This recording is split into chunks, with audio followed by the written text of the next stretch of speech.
So what would be the tips to finance researchers and professionals about how to go about understanding and actually communicating the nature and limits of money?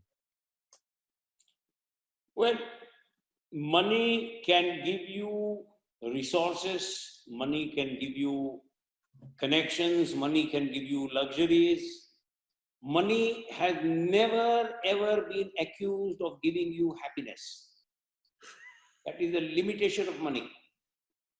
Money is wonderful to have, but it cannot give you happiness.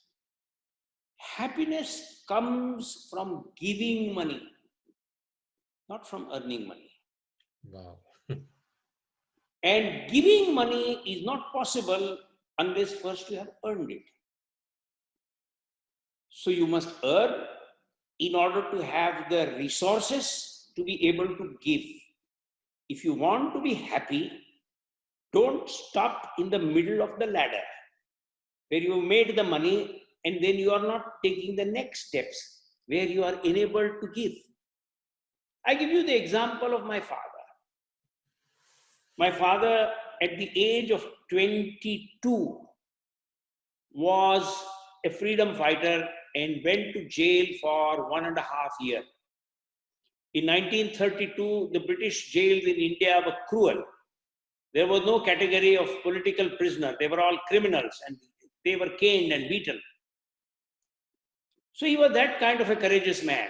And he persisted in the freedom struggle and he participated in various activities, was an active member of the Congress party, was close to many, many people. But he gave up after India's independence. He got out of it and he went into industry. And he made a grand success of his enterprises. If you told me that I'm successful and wealthy, I want to humbly submit that I'm wealthy.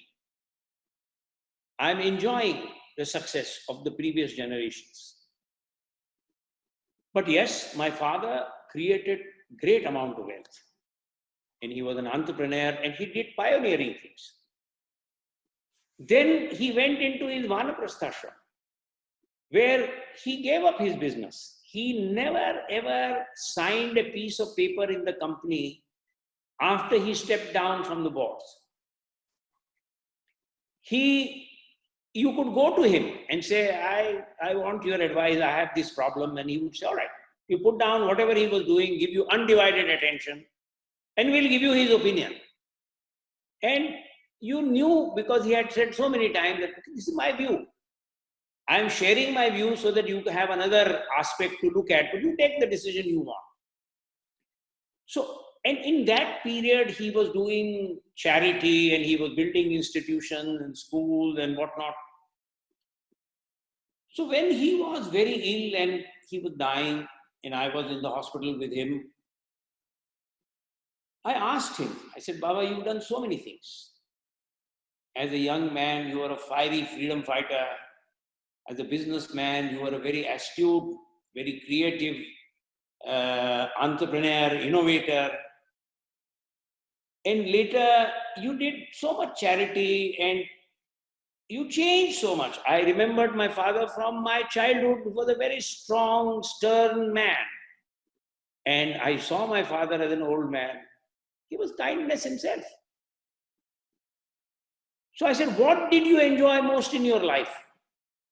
And he said, without a doubt, I can tell you that the third phase, when I was doing charity, the most enjoyable time of my life. Yes, I enjoyed my freedom fight. Yes, it was exhilarating to do good business. But there is no joy like doing charity. This value is something which is invaluable. The understanding of this is central to ethics in business. If you do your business in order to be able to be so rich that you have surplus which you can give. After you give the surplus, there is still a lot available for giving to your loved ones. You made it. But if you say that no, you shouldn't make money, that's not right. And if you say that you should only give away what you have, that's also not right.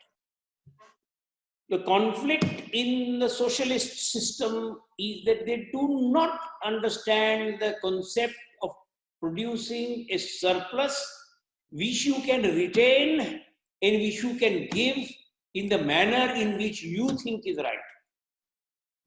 And what you think is right is only right if it is qualified by your understanding of the principles of aparigraha, ahimsa, anekant.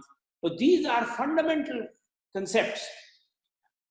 These concepts define Indian value system.